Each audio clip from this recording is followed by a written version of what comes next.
Thank you for the privilege and opportunity given to me to present this paper on a theme, Education for Peace, as it relates to the United Nations Universal Declaration of Human Rights. And I like the fact that it is a non-political theme, while standing on an approved protocol in the House. Let me first appreciate the organizers of this Human Rights Conference, the Youth for Human Rights International, for their resilience, persistence, perseverance, and consistency in organizing human rights summits globally, regardless of the state of the nations. As a priest, an academician, Pan-Africanist, human rights and freedom advocate, I consider education as the most important aspect of human development, which is acquired by knowledge and understanding through study and training. The United Nations Universal Declaration of Human Rights in Article 26 gave the right to a basic education to all, considering education as a basic necessity. Education comes in two forms: the formal and informal education, both considered as the fastest means of empowering and advancing a society.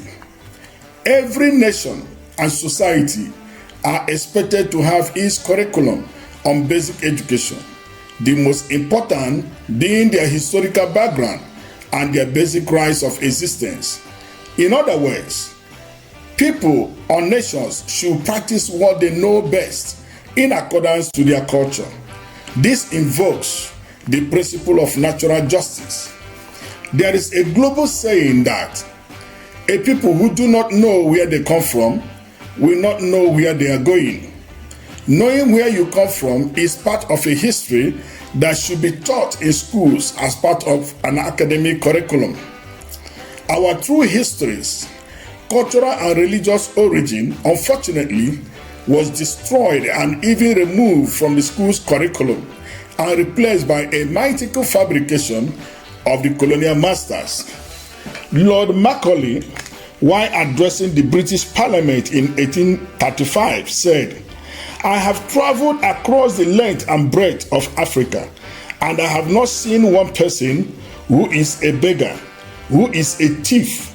Such wealth I have seen in this country, such high moral values, people of such caliber, that I do not think we would ever conquer this country unless we break the very backbone of this nation, which is her spiritual and cultural heritage. And therefore, I propose that we replace her old and ancient education system, her culture. For if the Africans think that all that is foreign and English is good and greater than their own, they will lose their self-esteem, their native culture, and they will become what we want them, a truly dominated nation."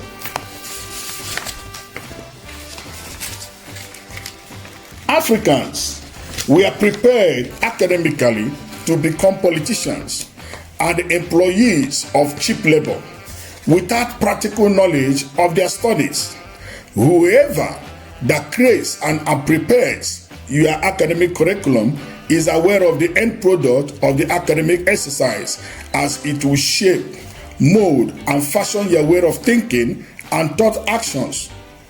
It is no more a hidden thing that our slave masters and colonial masters brought an educational system that can enable us to memorize and not to think or create. Hence, we cannot manufacture, innovate, or produce anything. Rather, we have become the consumption champions of the world. How then can we ensure an enduring education for peace under the United Nations Universal Declaration of Human Rights?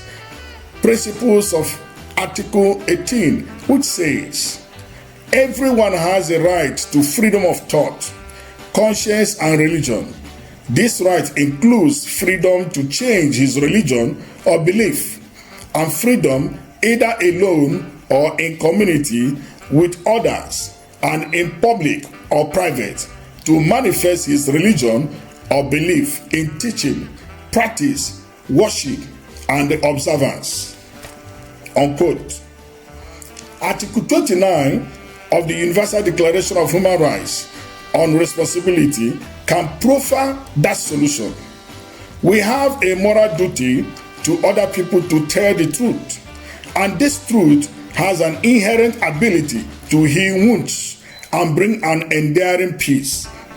The fundamental principle of odi aterem pater, which gives other people the opportunity to tell their story, must be applied to ensure a natural justice that will bring an enduring peace.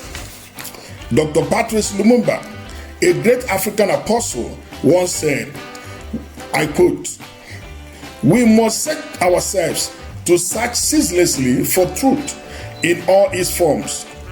Truth is the only means by which we can contribute to our spiritual and intellectual development." Unquote. We must tell the people the truth that African educational system was compromised by the colonial masters, as it is only to memorize and not to think or create, rather to remain as employees of cheap labor without practical knowledge of their studies. Hence, we cannot manufacture, cannot innovate or produce anything, but to become the consumption champions of the world. We must tell the people the truth that religion is opium of mindset, as it is not clear how those religions originate and of what purpose was that religion is formed, and the difference in religion is ignorance. We must tell the people the truth that the history African diaspora are indigenous Africans whose ancestors were forcefully carried away through kidnapping, conspiracy, manipulation, and coercions, and raped, murdered, bodies mutilated, some eaten by wild animals, while some eaten by the fish in the seas, and some fed to the lions. And they were subjected to slavery over 400 years ago, and who are dispersed in Europe, North America, South America, Caribbean, and the Oceania, eventually lost their citizenship rights and inheritance, which was never relinquished nor forfeited by their ancestors, but was lost as a result of the violence, cruelty, and dehumanization of being taken away, and their fight for reparative justice at the United Nations and the African Union are justified. We must tell the people the truth that those African men and women killed for what they believe in, the freedom and emancipation of Africa, branded violent rebels and terrorists, were actually men and women who sacrificed and committed their lives to the empowerment and dignity of the African man. Men who fought for the African freedom from enslavement. Men who gave liberty to the bonded in Africa. Some of them assassinated, and some died as a martyr of liberation of Africa. Without them, there will not be African independence, freedom, and human rights. We must tell the people the truth that the colonialist misconceptions that was of white supremacist ideology, culture, and psyche, that slavery was justified by the fact that the enslaved persons were factors of being an inferior race of people is a lie. I wish to close with these two quotes. Alan Bloom said, "Education is a movement from darkness to light." And Leo Buscaglia said, "Change is the end result of all true learning." If the world wishes to have an education that will move from darkness to light and bring a change that will result into peace, truth must be told. Thank you.